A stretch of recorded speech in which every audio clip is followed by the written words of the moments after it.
Bismillahirrahmanirrahim. Alhamdulillahirabbil alamin.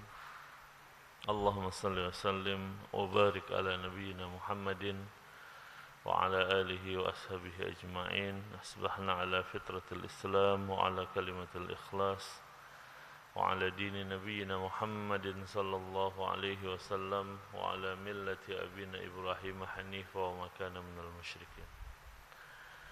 Bapak, ibu-ibu jamaah yang dirahmati Allah, uhayyikum jami'an bitahiyatil Islam. Assalamualaikum warahmatullahi wabarakatuh.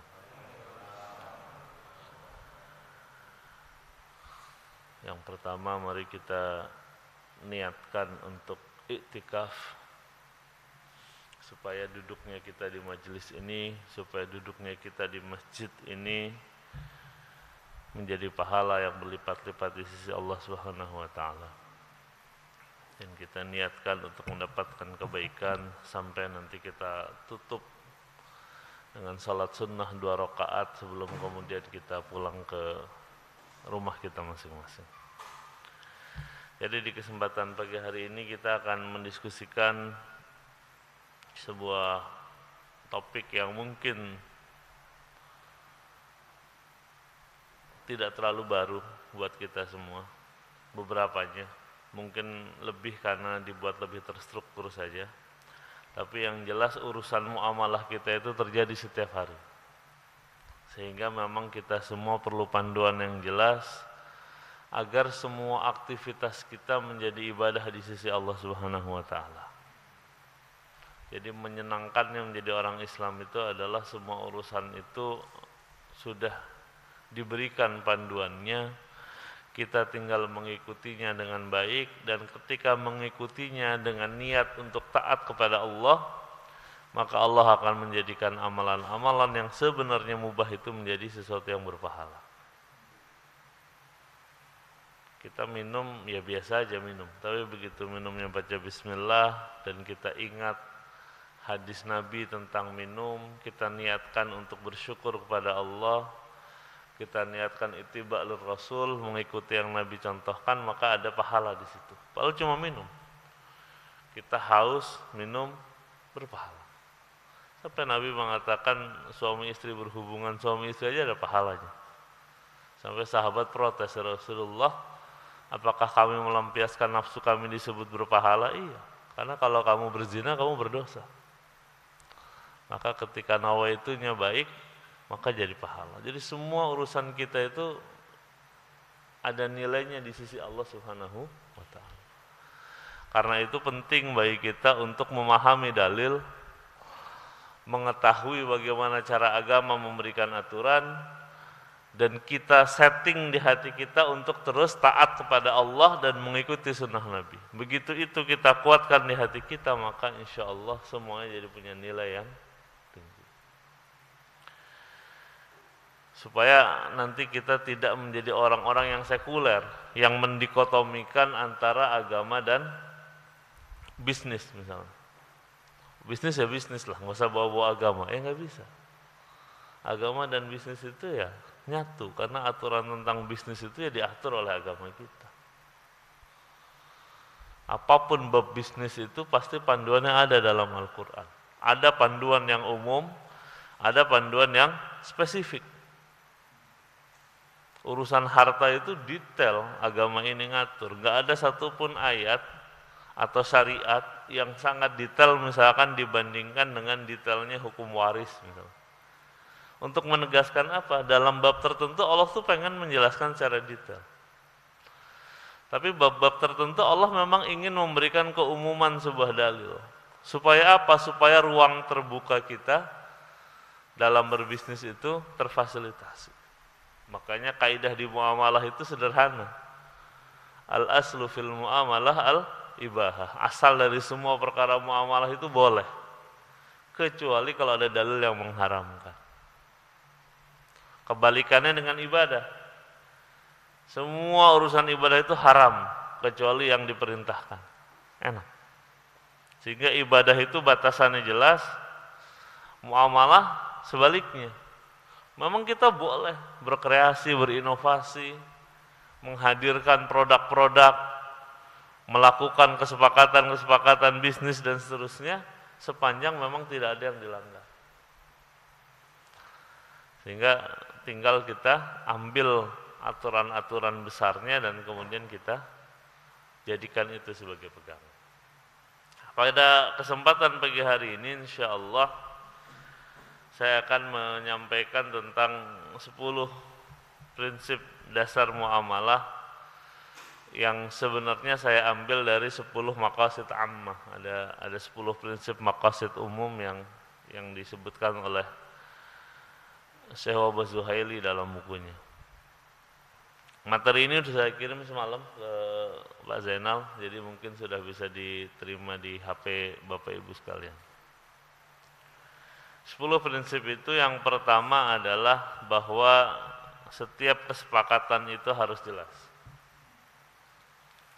Jadi kita tidak boleh menyepakati sesuatu yang tidak jelas. Itulah kenapa syarat dalam bersepakat itu pihak yang bersepakat, akidain, dua pihak yang berakad itu mesti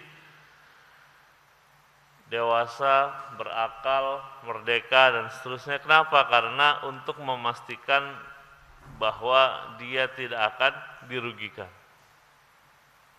Allah berfirman dalam Al-Quran untuk kita bermuamalah atas dasar antara minkum, ridho sama ridho.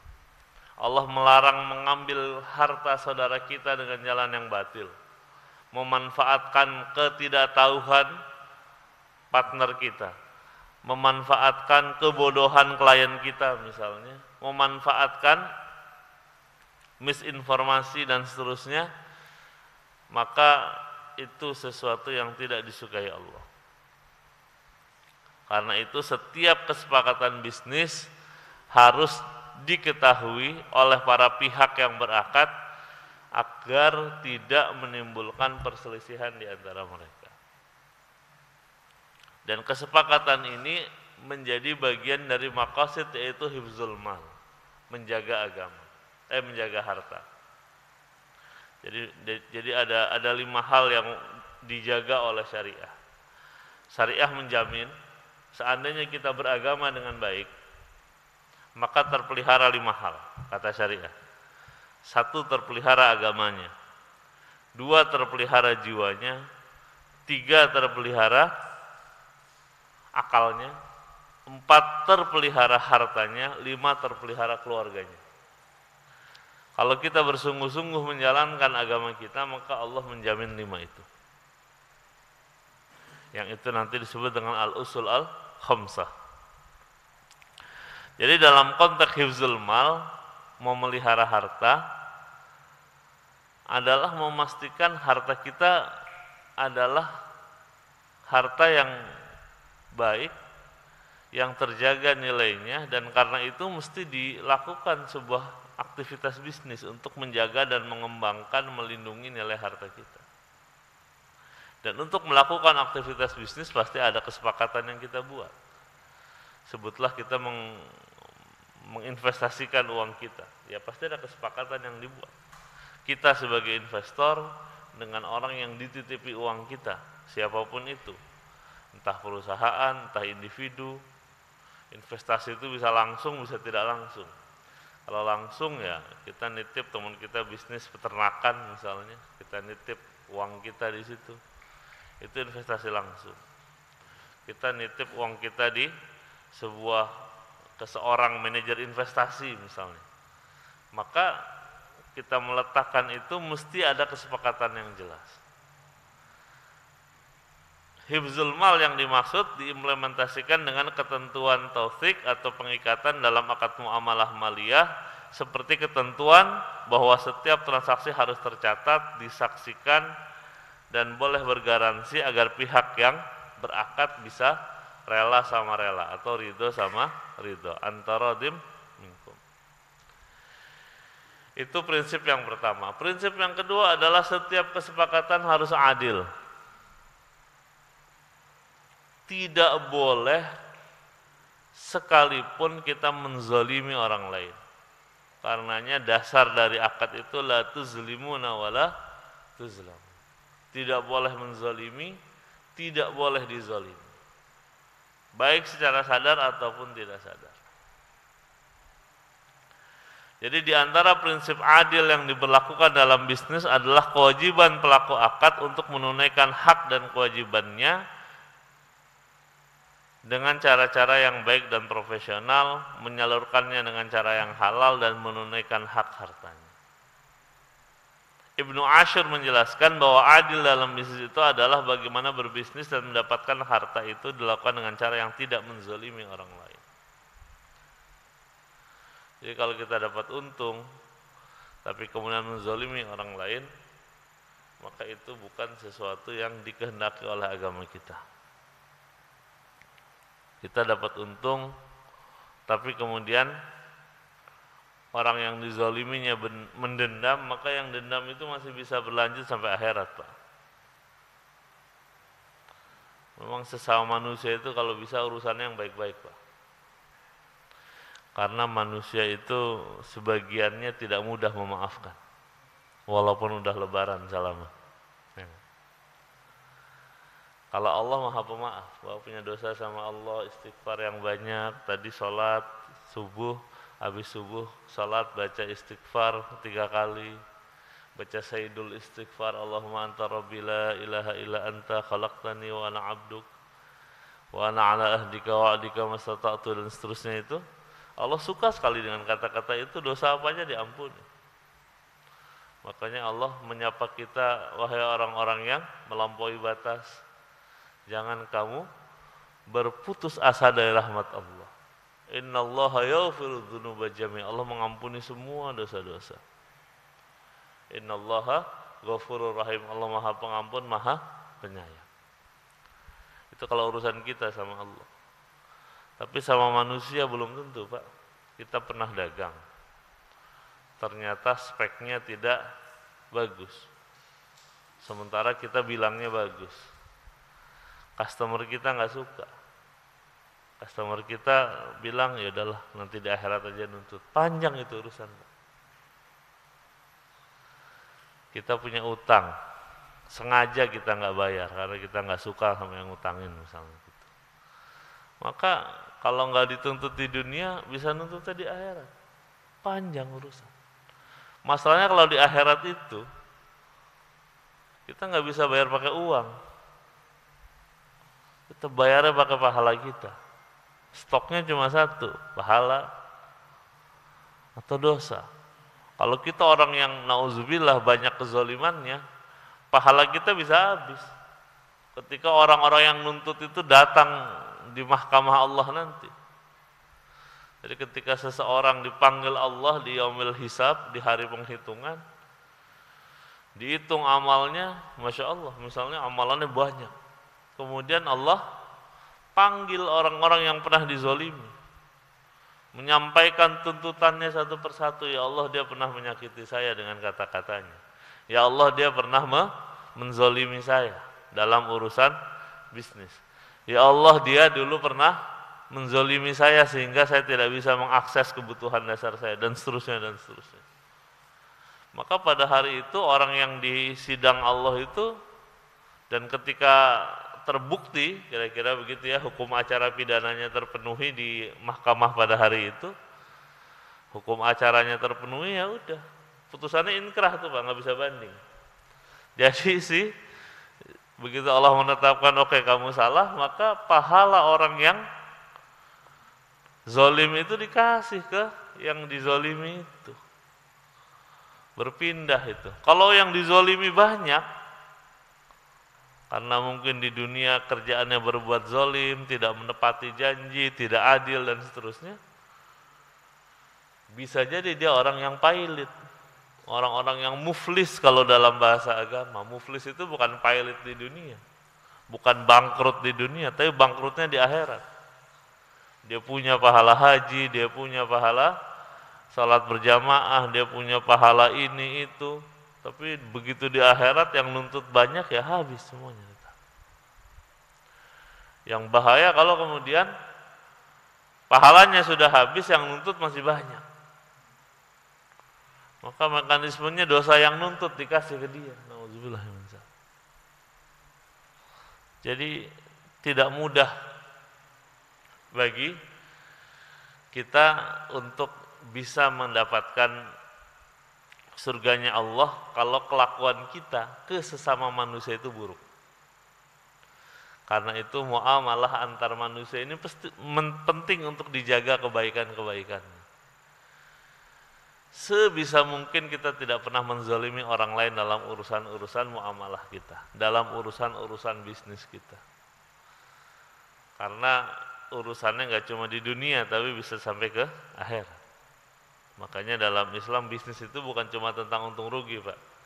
Mungkin tentang surga dan neraka juga ujungnya. Gitu ya. Jadi kalau dalam teori ekonomi ada Matthew Gabin misalkan, dia mengatakan sebenarnya ekonomi itu akan bagus, berjalan dengan baik kalau kesepakatan itu memenuhi market equilibria sama fairness equilibria. Jadi ada kesepakatan pasar, ada kesepakatan fairness. Yang dengan dua itu maka muamalah atau bisnis atau commerce dan seterusnya itu kemudian mendorong bergeraknya laju perekonomian dan sekaligus mendorong tercukupinya utilitas manusia. Jadi orang itu punya level keinginan, kebutuhan yang harus dipenuhi. Jadi yang pertama tadi, setiap kesepakatan harus jelas, clear. Yang kedua, kesepakatan apapun mesti adil. Yang ketiga, wajib bagi setiap manusia untuk komitmen dengan kesepakatan yang dia buat. Kama qala Allah Ta'ala, sebagaimana yang Allah firmankan dalam surat Al-Maidah ayat 1, ya ayyuhalladzina amanu aufu bil uqud. Al-Maidah ini surat yang menarik, Pak. Al-Maidah ini surat yang paling banyak kalimat ya ayyuhalladzina amanu di depan. Kata Abdullah bin Mas'ud, kalau Allah menyapa kita dengan ya ayyuhalladzina amanu, maka satu, pastikan kita merasa sedang disapa sama Allah. Karena kalau enggak berarti ada masalah dengan keimanan kita, kata beliau. Jadi setiap kali ada ayat berbunyi ya ayyuhalladzina amanu, apapun lanjutannya, kata Abdul Mas'ud, pastikan kita adalah orang yang merasa disapa oleh Allah. Kita mesti oh saya, ya siap ya Allah, kira-kira begitu. Apa perintah ya Allah gitu? Apa arahannya ya Allah, kira-kira begitu. Sehingga surat yang ada ya ayyuhalladzina amanunya itu jadi spesial buat orang beriman, karena orang beriman sedang disapa oleh Allah. Itu satu. Yang kedua, kata Allah bin Mas'ud, perhatikan apapun yang Allah sampaikan setelah itu. Karena apapun yang Allah sampaikan setelah itu adalah bagian dari kebaikan yang manfaatnya pasti sangat banyak. Baik kita nanti akan mengerti manfaatnya ataupun sampai mati kita nggak pernah ngerti manfaatnya. Tapi yakin saja, karena semua sapaan Allah, semua perintah Allah, ujungnya adalah kebaikan. Nah, surat yang paling banyak ya ayyuhalladzina amanu itu surat Al-Maidah. Dan apa kalimat pertama di Al-Maidah? Ya ayyuhalladzina amanu aufu bil uqud. Wahai orang-orang yang beriman, penuhilah akad-akad yang kamu buat itu. Ya minimal kita udah seringlah berakad tiap hari ya. Atau akad yang besar ya akad nikah kita pernah lakukan pasti, yang udah nikah akad nikah. Dan kita disuruh aufu bil uqud, memenuhi akad-akad itu. Jadi kita manusia ini mesti komit, kata Allah. Nggak boleh nggak komit. Kita mesti komitmen dengan kesepakatan. Karena setiap komitmen itu pasti ada isinya, ada hak dan kewajiban. Sehingga ketika semuanya komitmen dengan hak dan kewajiban ini pasti akan mendatangkan kebaikan. Kan masalah terbesar kita itu ketika kita hobinya menuntut hak tapi tidak mau melakukan kewajiban kita. Sehingga dampaknya adalah keburukan dan keburukan. Orang yang komit dengan kebaikan, orang yang komit dengan kesepakatan yang dia buat, maka dia cenderung pada tidak zalim juga, cenderung pada memastikan bahwa dia menjadi pihak yang benar dalam berakad. Itu prinsip yang ketiga.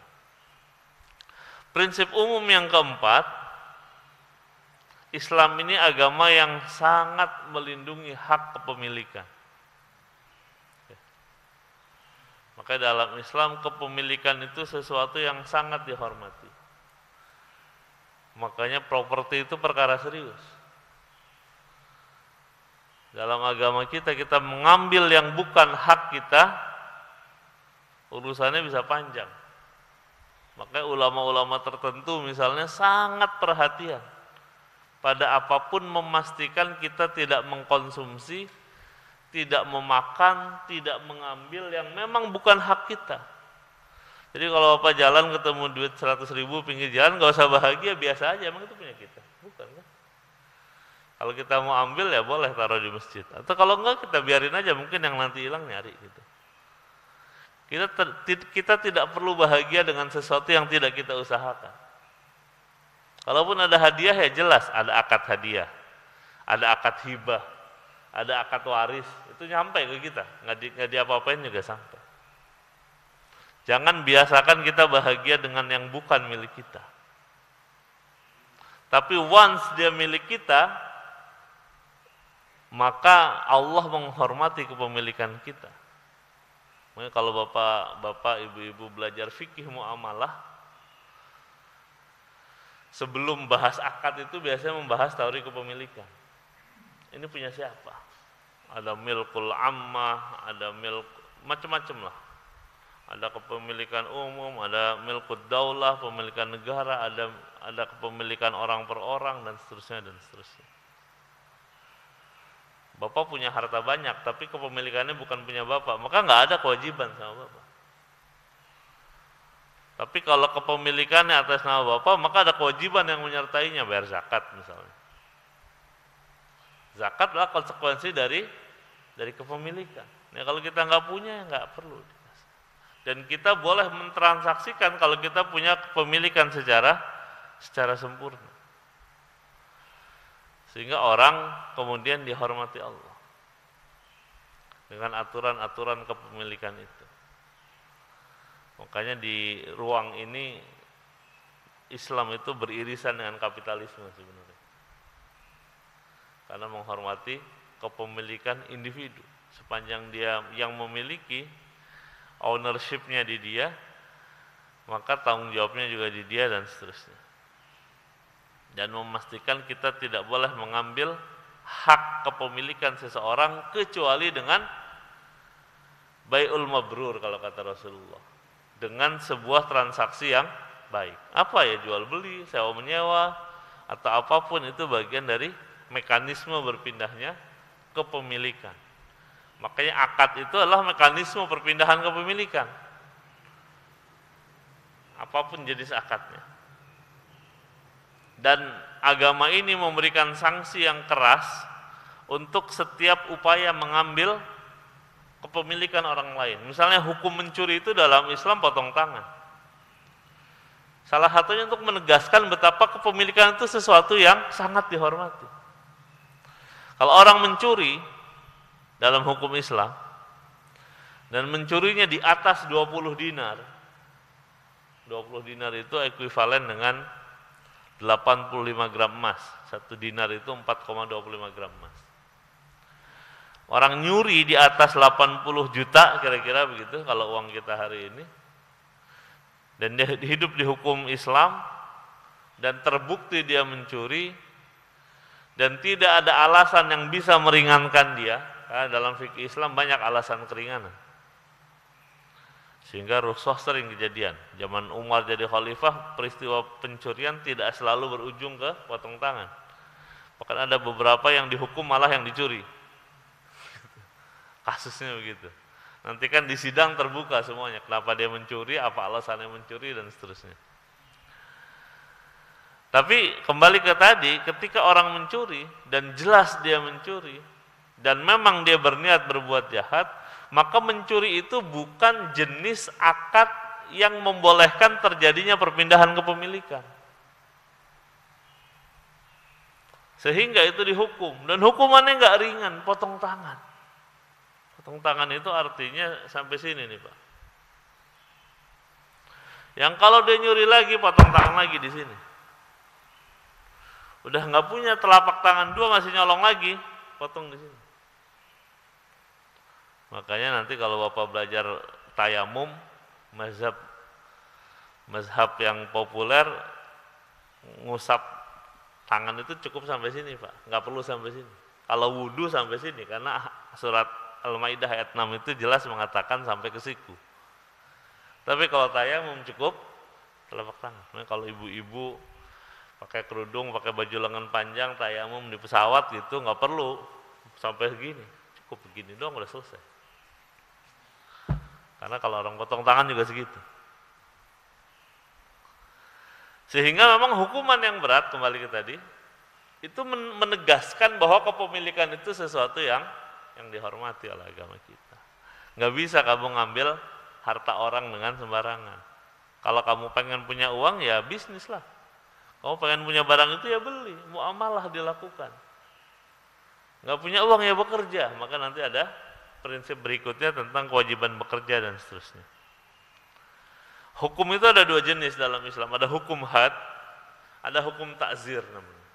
Hukum had itu hukuman yang spesifik ditetapkan hukumannya seperti tindak pidana, misalkan tadi pencurian. Ada hukum takzir, tindak pidana yang tidak atau sengaja Allah nggak tetapkan batasannya, Pak. Misalkan orang menipu di pasar. Oh, dalam hukum Islam itu terserah aturan yang berlaku di situ. Maka dalam hukum Islam misalkan sesuatu yang sifatnya takzir dikembalikan ke penguasa wilayah situ.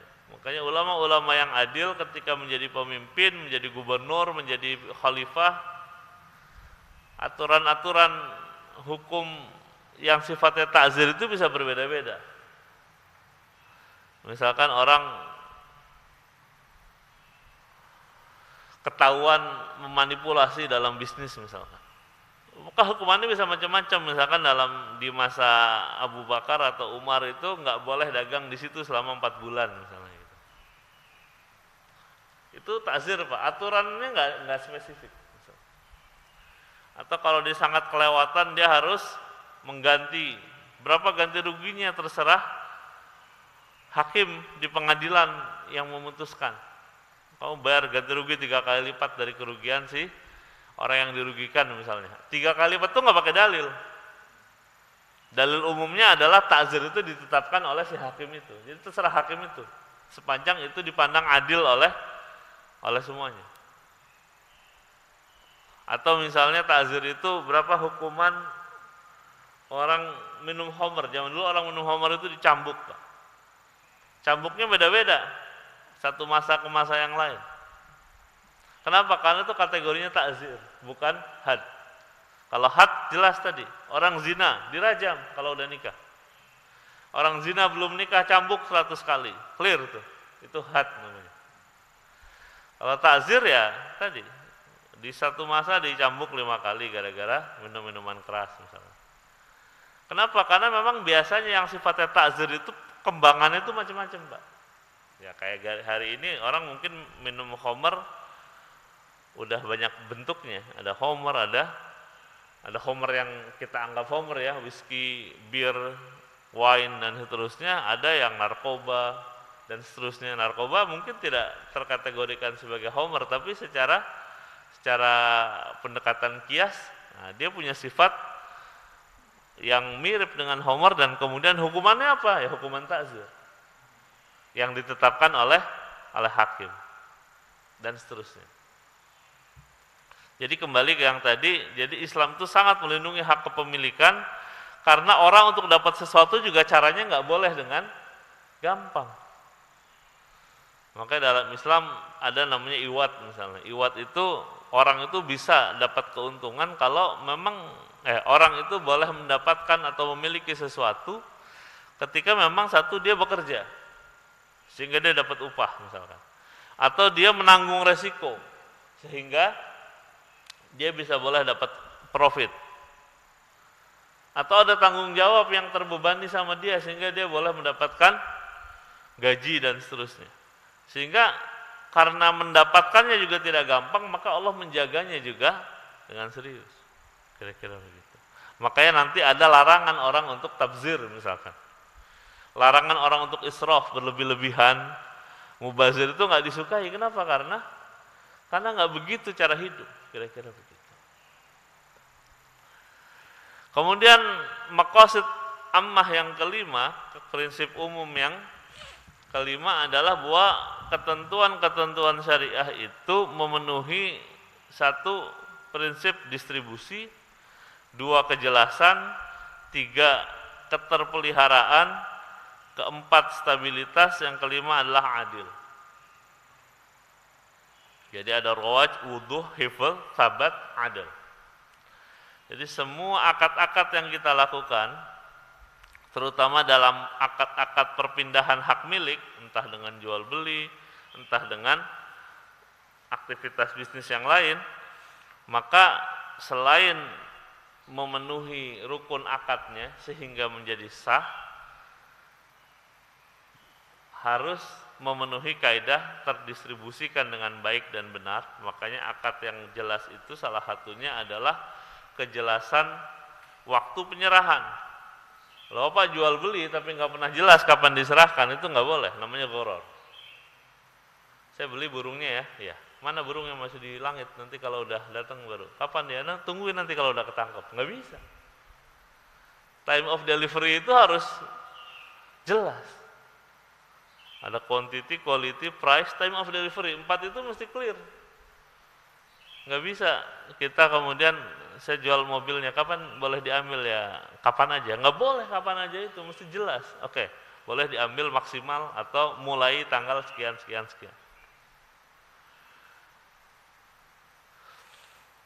Kemudian yang kedua adalah kejelasan. Kemudian keterpeliharaan, stabilitas, dan adil. Ini 5 tujuan dalam masing-masing akad itu. Jadi terdistribusi itu bagian dari perkara agama, Pak. Jadi Allah itu pengen ekonomi ini bergerak. Allah itu suka ketika terjadi pergerakan aset, pergerakan barang dan seterusnya. Karena ketika barang bergerak, maka ada kebaikan yang menyertai itu. Makanya kalau harta ngembeng, nganggur, nggak diapa-apain, tidak terutilisasi dengan baik, kena zakat. Zakat itu kayak penalti untuk kita yang tidak mengutilize aset kita. Allah itu nggak suka ada tanah nganggur, nggak diapa-apain gitu. Makanya kena zakat. Kalau punya tanah gede nggak diapa-apain, nggak salah. Bapak investasi beli rumah misalkan, udah punya rumah di sini, ada rumah sebelah dijual, beli belum tahu diapa-apain, terus nggak diapa-apain tuh setahun 2 tahun gitu, maka Allah nggak suka, maka kena zakat 2,5%. Lumayan, kalau harga rumahnya 5M, 2,5 ya 125 juta setiap tahun. Tapi begitu rumah itu misalnya dijadikan apa begitu, dari rumah tahfiz misalnya gitu, atau kita kasih beasiswa ke anak-anak UI dekat sama kampus, tinggal aja di sini, kamu diberikan datang dari mana-mana, dari NTB, dari Aceh, dari mana, belajar di sini, kita siapin makan. Mungkin misalkan dalam setahun kita habis 80 juta misalnya buat ngurusin beasiswa anak-anak itu. 80 juta lebih murah dibanding 125 juta kan? Udah gitu membahagiakan banyak orang, menjadi solusi bagi banyak orang. Ketika rumah itu terutilize, maka nggak ada zakatnya atas rumah itu. Yang tidak terutilisasi itu yang menjadi objek zakat. Dia jadi objek kena zakat. Bapak tinggal di rumah, rumahnya dipakai nggak kena zakat. Kenapa? Karena dipakai. Ada tanah nganggur di kampung, misalkan kita punya warisan. Sawah nggak pernah kita tanam, nggak pernah kita urus, ya kena zakat. Tapi begitu kita minta orang udah urusin tuh tanam beras, tanam padi dan seterusnya, maka zakatnya atas apa? Atas hasil panen itu. Yang pasti beda jauh nilainya dengan nilai tanahnya, ya enggak? Allah nggak lebih kaya gara-gara zakat kita, makanya nggak penting buat Allah. Yang Allah pengenkan ada orang yang jadi bekerja. Kalau kita utilize sawah kita, maka ada pegawai yang bekerja. ada pupuk yang dibeli, ada benih yang dibeli, ada traktor yang disewa. Pergerakan harta itu, terdistribusinya harta itu yang Allah suka. Sehingga menghadirkan kemaslahatan yang banyak. Sehingga dia menjadi prinsip yang keenam tuh, bahwa harta itu harus terdistribusi. Sehingga bisa dinikmati lebih banyak orang. Tidak di-keep oleh orang-orang tertentu. Itu yang keenam. Yang ketujuh, kewajiban bekerja dan memproduksi. Jadi di antara maqasid syariah yang ditegaskan oleh agama ini adalah semua orang dihormati kepemilikannya. Untuk bisa mendapatkan kepemilikan maka dia dianjurkan bekerja dan memproduksi. Makanya Umar pernah marahin orang yang kerjanya di masjid mulu, Pak. Umar ini kan kantornya di masjid. Dulu istana negara itu di Masjid Nabawi kan. Ada orang bukan pegawainya Umar tiap hari di masjid, waktu duha di masjid. Dan dia nggak ngapa-ngapain, ibadah doang. Nggak doang sih. Tapi buat Umar tuh nggak jelas. Kamu laki-laki penanggung nafkah keluarga, kenapa di sini? Terus dia bilang begini, ya Umar, saya tuh kerjasama sama adik saya. Kita bisnis kongsian. Dia bagian dagang, saya bagian doa. Sama Umar diusir, kamu ikut temenin adik kamu dagang. Nanti zuhur ya kesini sholat lagi. Habis zuhur keluar lagi dagang lagi. Nanti asar balik lagi ke sini. Makanya dalam Islam kemudian biasanya pasar itu sebelahan sama masjid. Secara arsitektur perkotaan gitu, bazar itu sebelahnya masjid. Masjid itu adalah center of activity-nya. Kanan kirinya ada madrasah, ada mustasfa, bahkan kandang kuda segala macam, istal gitu, semuanya itu melingkari masjid. Jadi kalau tata kota Islam, entah di Turki, entah di Baghdad, entah di Damaskus ya, itu rata-rata begitu. Makanya kalau ke Grand Bazar di Turki, sebelahnya masjid pasti. Memang dari dulu arsiteknya begitu. Jadi orang begitu azan ya tutup dagangannya ke masjid. Yang nggak boleh itu dagang di dalam masjid. Ya gak? Kalau di depan situ udah boleh, nggak ada masalah. Bapak belanja Tokopedia misalkan lagi megang HP gitu, di sini nggak sah Pak, Bapak keluar dulu. Karena nggak boleh transaksi di sini. Kan sekarang transaksi gampang banget kan. Kebuka lapak, Tokped, Shopee gitu kan. Ah, beli, bayar dulu nih. Kalau Bapak mau bayar, geser dulu ke sebelah. Baru benar. Tapi sekali lagi poinnya adalah Islam mendorong kita bekerja dan berusaha, dan bekerja itu menjadi kebaikan. Suatu ketika Nabi melihat seseorang yang payah gitu ya, ada seorang yang kerjaannya mencari kayu bakar untuk dijual. Arab walaupun banyak minyak, zaman Nabi kan nggak ketahuan ya, dan belum bisa mengeksplorasi, mengeksploitasi. Jadi kalau masak ya pakai kayu. Ada orang kerjaan itu nyari kayu gitu ke tempat yang jauh, sampai ke masjid berkeringat, kemudian kecapean, ketiduran. Apa kata Nabi ketika melihat fulan itu? Nabi mengatakan kepada para sahabat, ada dosa, kata Nabi, ada dosa-dosa yang tidak bisa dihapus kecuali dengan bekerja semacam itu. Jadi ketika kita bekerja untuk mencari rezeki yang halal, itu bisa menghapuskan dosa-dosa kita, kata Nabi. Betapa Islam mengapresiasi kita. Makanya Al-Quran menyebutnya kalau kamu udah selesai Jumatan, ya udah pergi. Idza qudiyatis salatu fantashiru fil ard wabtaghu min fadlillah. Cari karunia Allah. Kecuali yang udah pensiun ya, nggak masalah. Normalnya orang ya bekerja gitu. Tapi kalau waktu sholat ya ke masjid. Tapi selesai sholat, fantashiru fil ard, bertebaranlah kamu di atas muka bumi, wabtaghu min fadlillah, cari karunia Allah. Wadhkurullaha katsiran, ingat Allah yang banyak-banyak. La'allakum tuflihun, mudah-mudahan kamu beruntung. Jadi kita disuruh bekerja, memproduksi untuk memenuhi kebutuhan-kebutuhan. Nah, kalau kita udah punya, udah memproduksi, sudah bekerja, ada untung, ada gaji dan seterusnya, kemudian terakumulasi, maka prinsip yang ke-8 kata Ibnu Asyur adalah investasikan harta kita. Jaga nilainya supaya tidak turun. Jaga supaya bisa dipakai di waktu-waktu yang kita inginkan. Sekarang, besok, lusa, 5 tahun lagi, 10 tahun lagi. Kita punya anak misalnya 8 tahun lagi kuliah, kita siapkan dana kuliahnya dari hari ini, boleh. Kenapa? Karena itu bagian dari kebaikan. Itu tidak terkategori menimbun harta. Allah nggak suka kita menimbun. Tapi ketika tujuannya jelas, maka dianjurkan, boleh. Makanya kita nggak boleh membiarkan harta kita itu turun nilainya. Walaupun tidak bolehnya tidak berarti haram ya, tidak mutlak keharamannya. Kalau kita siap bayar zakatnya nggak masalah. Tapi anjurannya adalah, ayo dong dikelola dengan baik. Makanya harta anak yatim misalnya, maka pastikan pengelolanya jelas. Kata surat An-Nisa ayat 45 itu kan perintahnya jelas. Kenapa? Karena anak yatim, ya zaman dulu orang mungkin angka harapan hidupnya nggak panjang-panjang amat ya Pak ya. Jadi orang meninggal umur 40, umur 50, kayak sekarang zaman Covid ketemu kita, nggak lebih sering gitu ya, orang masih muda meninggal gitu.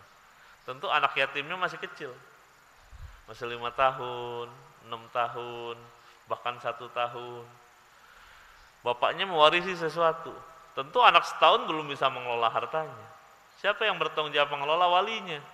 Walinya berkepentingan untuk nilainya tidak turun. Warisan bapaknya mobil, ya jangan dibiarin mobil, biarin mobil nanti tunggu dia 16 tahun dia pakai. Ya udah rusak 15 tahun lagi tuh mobil. Udah nggak ada nilai ekonominya. Ya jual aja. Kalau emang itu harta anak itu, jual, konversi jadi logam mulia misalnya. Nah, nanti kalau dia gede kasih ke dia tuh sesuai dengan umurnya. Atau cara-cara yang lain. Intinya harta itu mesti dijaga nilainya. Dan diantara cara menjaganya adalah yang ke-9, dianjurkan untuk mengoptimalkan konsep mudharabah. Jadi dalam Islam itu akad ada banyak jenisnya, tapi untuk investasi dianjurkan mudharabah. Jadi harta kita dititipkan ke orang yang bisa mengelola, namanya sahibul, yang memiliki namanya sahibul mal, yang mengelola namanya mudharib. Ini juga untuk mendukung kaidah yang ke-5 tadi itu, bahwa kita ingin hartanya terdistribusi. Jadi kalau kita titipin di sebuah bisnis, maka akan bergerak. Maka dulu Umar bin Khattab itu Pak, zaman jadi khalifah, dia punya satu divisi, di bawah dia langsung yang ngontrol, untuk mengelola harta-harta para janda dan anak yatim syuhada perang. Jadi misalkan ada prajurit Islam, bapaknya meninggal di sebuah perang, syahid. Kan dia dapat harta warisan. Harta warisannya buat siapa? Ya janda dan anak yatim yang ditinggalkan itu. Tentu mereka dianggap tidak bisa mengelola, maka negara yang mengelola harta itu. Dicatat aja ini kepemilikannya si Fulana, punyanya si Fulan, simpan. Kemudian sama Umar dikumpulin tuh para pedagang yang biasa dagang ke Yaman, ke Oman, ke Suriah, ke Damaskus, kemana-mana gitu, dipanggil. Ini harta orang-orang yang lemah dititipin ke saya titipin ke kamu, diputar. Nanti untungnya dibagi hasil ke mereka, supaya harta mereka ini bertambah. Walaupun mereka anak kecil, anak yatim, mereka hartanya menambah. Kenapa? Karena dikelola sama kamu. Kamu kan butuh modal, gitu kan?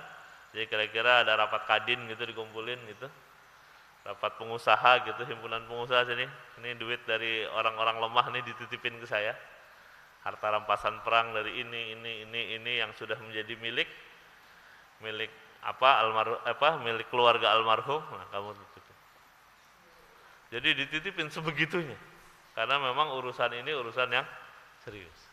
Sehingga apa? Sehingga harta itu juga nggak cuma ngumpul di rumah orang itu, tapi kemudian terutilisasi dengan sebaik-baiknya. Dan yang terakhir adalah keseimbangan antara resiko dan keuntungan. Ada kaidah yang terkenal, al-ghunmu bil ghurmi al-kharaj bid dhaman. Jadi Rasulullah mengarahkan kepada kita bahwa kharaj dan dhaman itu berjalan beriringan.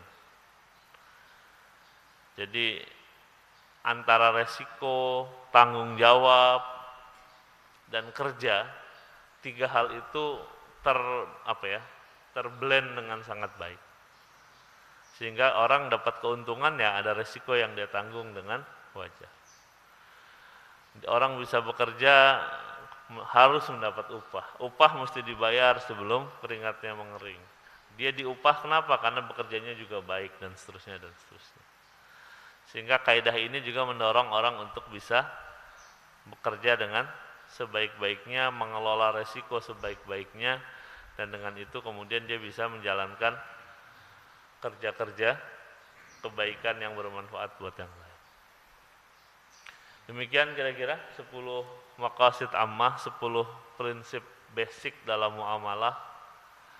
Saya ulang lagi biar ingat. Yang satu, bahwa setiap kesepakatan harus jelas. Yang kedua, setiap kesepakatan mesti adil. Yang ketiga, kita mesti komitmen dengan kesepakatan. Yang keempat, Islam melindungi hak kepemilikan. Yang kelima, ketentuan akad syariah itu adalah terdistribusi, jelas, terpelihara, stabil, adil. Keenam, harta harus terdistribusi dengan cara yang benar. 7, ada kewajiban bekerja dan memproduksi. Kedelapan, kita perlu menginvestasikan harta kita, harta lebih kita. 9, investasi yang terbaik adalah mudharabah. Dan yang ke-10, keseimbangan antara resiko dengan keuntungan. Demikian mungkin, terima kasih. Saya kembalikan ke Pak Zainal. Assalamualaikum warahmatullahi wabarakatuh. Waalaikumsalam warahmatullahi wabarakatuh. Baik, mungkin ada 1 atau 2 pertanyaan. Silakan. Menambah juga boleh Pak, kayaknya kalau level senior gini menambah. Bismillahirrahmanirrahim. Assalamualaikum warahmatullahi wabarakatuh. Waalaikumsalam warahmatullahi wabarakatuh. Yang saya hormati Pak Ustadz, tadi menjelaskan tentang muamalah secara Islam. Dalam pandangan kita, terutama dalam 20 tahun terakhir ini, konsep bisnis ini sudah masuk pada wilayah syariah. Sehingga kemudian apapun namanya, penamaan-penamaan bisnis itu seolah-olah kalau sudah syariah itu sudah aman. Tentang keadilan ekonomi yang tadi Pak Ustaz sampaikan, sesungguhnya juga banyak yang meragukan bahwa jangan-jangan syariah ini hanya merupakan kamuflase saja. Karena dalam berbagai transaksi-transaksi ekonomi misalnya kita lihat, tidak ada bedanya antara bank syariah dengan bank konvensional. Bahkan guru saya dulu Pak Daum Rahayu mengatakan, almarhum, tidak ada gunanya bank syariah Indonesia karena tidak lebih dari bank konvensional. Maka dalam pendekatan Islam sesungguhnya syariah itu yang mana? Apakah betul nilai-nilai syariah itu yang dalam pelembagaan bisnis itu sudah terjadi? Tatkala misalnya dulu kita lihat ada tumbuhnya syariah-syariah, tapi hari ini kemudian menjelma menjadi Bank Syariah Indonesia, orang semua semakin khawatir. Jangan-jangan perspektifnya sudah berubah. Yang tidak tadinya untuk UKM, tapi kemudian nanti itu hasilnya untuk para oligopolis yang menguasai ekonomi. Pertanyaan pertama saya adalah, bagaimana pandangan Islam melihat konsep syariah kita di Indonesia hari ini? Karena kita sah untuk menggugat. Karena secara akademis kita mengatakan bahwa mestinya berbeda dengan konvensional. Itu yang pertama. Yang kedua, dalam hal pengelolaan aset, sebenarnya kita paham bahwa optimalisasi aset itu menjadi penting. Aset-aset strategis Indonesia itu luar biasa. Tapi yang kemudian terjadi adalah adanya miskelola antara bagaimana aset itu peruntukan dan sebagainya. Pertanyaan saya sedikit agak melenceng Pak Ustadz adalah, bagaimana pandangan Pak Ustadz terhadap gerakan wakaf uang yang telah disampaikan oleh pemerintah?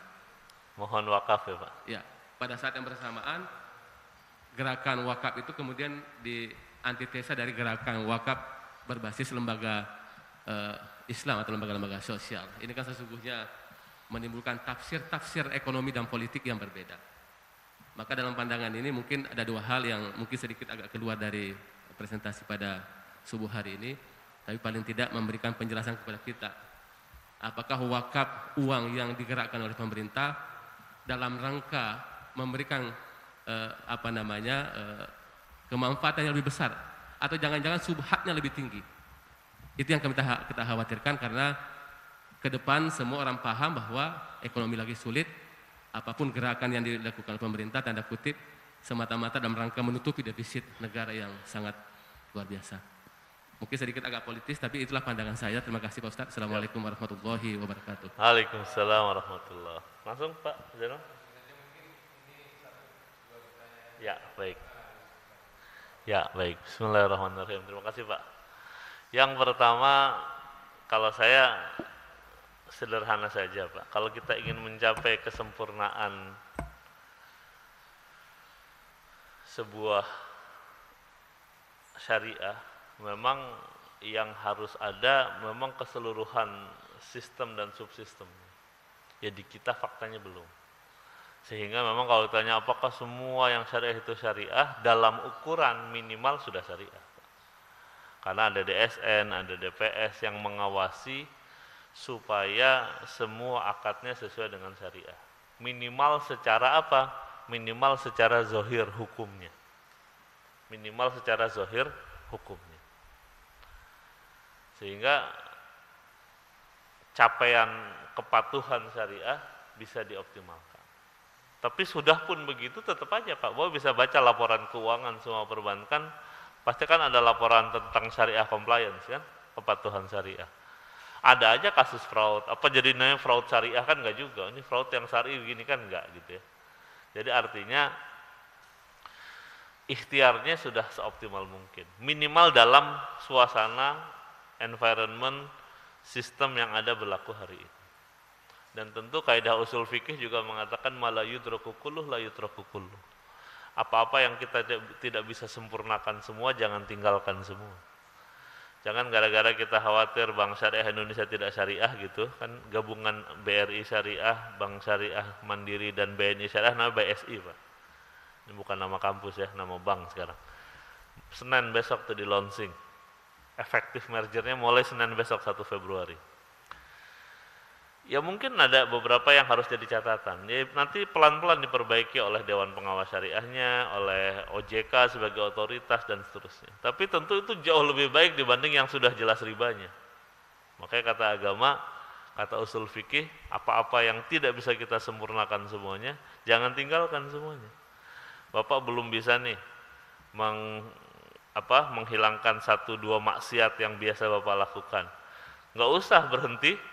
Yaudah kalau itu saya nggak sholat jamaah gitu ya, tetap sholat jamaah. Bahwa kita maksiatnya harus diperbaiki ya terusin. Ibu-ibu belum bisa pakai jilbab, ya udahlah nggak usah pakai sekalian gitu. Ya mungkin dia bisa mulai dengan pakai baju yang lebih panjang, yang lebih menutup, tinggal rambutnya doang yang ditutup. Ada tahapan-tahapan. Jangan kita tinggalkan semua, udah nggak ada bedanya. Once dia terbuka auratnya, mau kelihatan mukanya doang sama telanjang sama aja, pasti beda kan? Gitu. Jadi malah yutraku kulluh, la yutraku kulluh. Apa-apa yang tidak bisa sempurna semua, jangan tinggalkan semua. Yang kedua terkait Gerakan Nasional Wakaf Uang, GNWU. Yang menjadi masalah sebenarnya bukan wakafnya Pak, tapi tentang ketidakpercayaan publik terhadap pemerintah. Atau rendahnya, bukan tidak ya, rendahnya kepercayaan publik. Masalahnya ente ini selama ini kagak bener. Ada ulama dipersekusi, dibiarin. Ada orang menghina Islam nggak ditangkap gitu. Tapi urusan wakaf kok jadi begini gitu kan? Gitu. Urusan zakat, urusan wakaf pengen diurusin, sukuk diterbitin. Di zaman rezim ini termasuk yang sangat luar biasa Pak menghadirkan sukuk. Hari ini ada proyek pemerintah yang disupport sukuk itu 270 triliun. Sukuk itu adalah utang syariah. Jadi pemerintah mengeluarkan obligasi syariah. Kalau obligasi yang biasa namanya SUN, misalkan surat utang negara. Ada sukuk SBSN namanya Pak. Sertifikat Berharga Syariah Nasional. Surat ya gitu. Ya, pokoknya obligasi syariah lah kira-kira gitu. Jadi government bonds yang dikeluarkan dengan akad syariah.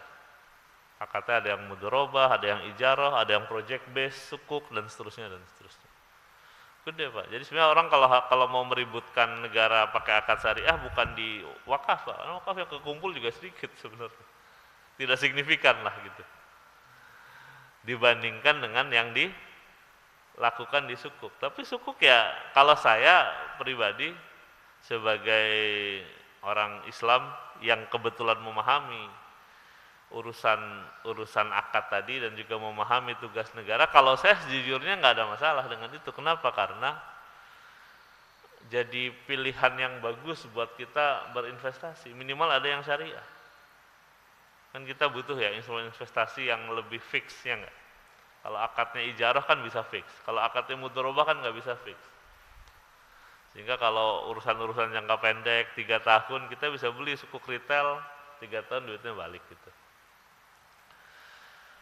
Tapi yang pangkalnya sebenarnya tadi Pak, pangkalnya itu bukan produknya tapi negaranya gitu kan. Gitu. Sama gerakan nasional wakaf uang emang masuk ke negara duitnya kan enggak sebenarnya Pak. Duitnya masuk kemana? Ke BWI, Badan Wakaf Indonesia. Tidak ke negara, tapi negara diuntungkan. Kenapa? Karena dana yang terkumpul dari wakaf uang itu kemudian untuk membeli tadi sukuk. Yang bagi hasil sukuknya itu, keuntungan dari aktivitas investasi itu kemudian menjadi harta yang didistribusikan kepada mauquf alaih, menjadi aktivitas sosial dan seterusnya dan seterusnya. Jadi sebenarnya negara tetap ngeluarin uang yang sama. Untuk apa? Untuk membayar bagi hasil dari aktivitas tadi itu. Misalkan orang nih ngumpulin wakaf uang, kekumpul sebutlah target tahun ini 1 triliun. 1 triliun buat beli obligasi syariah tadi yang negara keluarkan. Negara mengeluarkan sukuk 1 triliun, kalau yieldnya 6% ya berarti sebulan 0,5%. 0,5% dari 1 triliun berapa? 50 miliar kan? 50 miliar ya bisa dipakai untuk bangun rumah sakit, bisa buat bangun masjid. Yang itu semua nggak untuk negara, tapi negara senang aja karena punya uang, ada uang yang dibelikan ke obligasi yang dia keluarkan, yang dia jual dengan cara syariah. Gitu. Jadi sebenarnya nggak ada satupun uang umat dalam urusan GNWU ini yang masuk ke kas negara secara langsung, tidak ada. Masuknya kemana? Ke BWI, Badan Wakaf Indonesia. Yang isinya juga perwakilan dari ormas Islam sebenarnya. Banyak orang gitu ya, komisioner dari 20 orang ada kali, 18 atau 20 orang gitu. Jadi sama sekali itu nggak masuk ke kas negara. Jadi kalau ada tuduhan yang berlebihan ya salah juga kalau menurut saya. Tapi kalau apakah dalam hal ini kita bisa percaya sepenuhnya ya sebenarnya masalahnya kita bukan nggak percaya sama wakafnya, nggak percaya sama BWI-nya kan, nggak percaya sama negara, sama yang ngomong gitu kan. Lah Anda kan utangnya banyak gitu kan, kira-kira gitu. Anda kan masalahnya di Anda bukan di ini. Gitu. Ya ini ya masalah proses lah Pak kalau menurut saya. Tapi kalau menurut saya kalau ada orang yang menghujat berlebihan GNWU, menurut saya juga tidak tepat karena wakaf ini belum mainstream. Jadi kalau istana sampai ikut, negara sampai ikut mempromosikan ini, menurut saya ini sebuah kebaikan. Sebenarnya 10 tahun lalu Pak SBY juga bikin gerakan nasional wakaf uang, nggak ada yang protes kan? Nggak kayak hari ini. Karena mungkin waktu itu SBY nggak pernah nangkepin ulama gitu kan, nggak memenjarakan Habib dan seterusnya ya kan. Hari ini kan kejadiannya nggak sama gitu. 10 tahun lalu ada gerakan yang sama. Karena memang kita itu negara Islam tapi wakafnya kecil Pak. Aneh Pak. Semua negara Islam yang beneran punya tradisi Islam wakafnya gede Pak. Sampai kalau Bapak ke Timur Tengah, semua negara Timur Tengah itu punya kementerian wakaf. Kenapa? Karena aset wakaf yang diurus itu gede banget. Mesir itu Pak, tanah yang diurus kementerian wakaf itu lebih gede dibanding yang diurus oleh BPN, oleh Badan Pertanahannya mereka. Karena wakafnya sudah menjadi tradisi di masyarakat. Jadi dana kelolaan wakaf itu gede banget. Saking gedenya sampai ada kementerian khusus buat ngurusin itu. Kita kan enggak Pak. Mungkin kalau saya sih termasuk yang yakin dulunya banyak Pak. Zaman Mataram Islam, zaman Kerajaan Demak, Ternate, Tidore. Cuma begitu kita dijajah sekian lama, ada aturan-aturan hukum penjajah yang berlaku, ada terjadi kepemilikan tanah. Saya yakin banyak banget tanah wakaf yang terkonvensi menjadi tanah milik orang per orang. Yang itu kemudian kita nggak tahu lagi jejaknya. Tapi sampai hari ini beberapa sisa kerajaan Islam, sebutlah Banten, 1/4 tanah wakaf di Indonesia itu 1/4-nya di Banten Pak. Berarti pencatatan aset wakaf di Kerajaan Islam Banten Sultan Ageng Tirtayasa pada waktu itu paling bagus dibanding yang lain, dibanding Mataram Islam, dibanding Demak, dibanding Pajang, dibanding Giri Kedaton di Surabaya dan seterusnya. Jadi ini masalah pencatatan dan masalah penjagaan aset wakafnya kalau menurut saya. Kayak Bapak ke Turki, ke Mesir, ke Kuwait, ke Saudi, ya itu contoh tanah wakaf paling gede seberang Masjidil Haram. Yang sekarang jadi clock tower tuh, jadi jam gadang itu, jadi Zam-Zam Tower. Itu tanah wakafnya Malik Abdul Aziz. Itu kan diwakafin. Dibangun kemudian tower dengan sistem BOT, Build Operate Transfer, dibangun sama Bin Laden Corporation. Bin Laden boleh ngelola 30 tahun, setelah itu serahkan ke yayasan wakafnya kerajaan. Jadi 30 tahun silahkan tuh keuntungan dari menyewakan ke Raffles Hotel, ke Movenpick, ke Starbucks, ke Pizza Hut, segala macam itu, gedung setinggi itu silahkan dioptimalkan, 30 tahun selesai, diserahkan pengelolaannya ke yayasan dan menjadi keuntungan buat umat. Semua keuntungannya, enggak semua, 90% keuntungannya buat aktivitas sosial. Jadi di mana dia? Di tanah wakaf. Ya semua itu, semua sekitar Masjidil Haram kayak rata-rata tanah wakaf. Hotel Hilton, Hotel Intercontinental itu berdiri di atas aset wakaf. Gitu. Sehingga nanti keuntungan dari pengolahan itu, ya kan Hiltonnya sewa ke pengelola wakaf itu. Nah, kemudian 90% keuntungan dari sewa itu untuk kepentingan publik. Makanya dana sosial di negara Arab jadi melimpah, salah satunya gara-gara kebanyakan itu. Kenapa misalkan kalau main ke masjid-masjid sekitar Depok aja, dari Qatar, dari Kuwait, dari Uni Emirat, ya karena tadi kelebihan dana wakaf di mana-mana. Ya gimana? Emang duitnya lebih banyak daripada jumlah orangnya kan? Kalau kita kan orangnya kebanyakan, jadi enggak beres. Gitu Pak, sebenarnya menjawab ya Pak ya. Amin. Bismillah. Jadi tidak perlu skeptis lah ya. Kalau saya sih senang gitu, karena semua orang jadi ngerti wakaf, apa itu wakaf, kan orang jadi nanya. Ini kan contoh, hari ini contoh dari sekian banyak pengajian yang saya isi, sekarang orang nanya wakaf mulu. Gara-gara apa? Gara-gara Presiden meresmikan gerakan nasional wakaf uang. Gitu. Mungkin kalau nggak ada presiden itu kan nggak ada yang nanya ya. Jadi mungkin pahala syiarnya lebih tinggi Pak dibanding duit yang dikumpulkan, mudah-mudahan. Jadi kita berprasangka baik saja. Gitu. Allah alam bisa. Silakan Pak Jenal. Baik, mungkin untuk hari ini insya Allah cukup sekian dulu. Alhamdulillah kami berterima kasih pada Ustadz Banu Muhammad yang telah memberikan inspirasi dan penyegaran untuk lebih semangat lagi kita untuk memakmurkan dan mencari ilmu syariat. Semoga Allah SWT senantiasa memberikan bimbingan dan hidayah serta tambahan ilmu pada kita semua. Amin ya rabbal alamin. Mari kita tutup dengan tasbih kafaratul majlis. Subhanakallahumma wa bihamdika asyhadu an la ilaha illa anta astaghfiruka wa atubu ilaik. Assalamualaikum warahmatullahi wabarakatuh.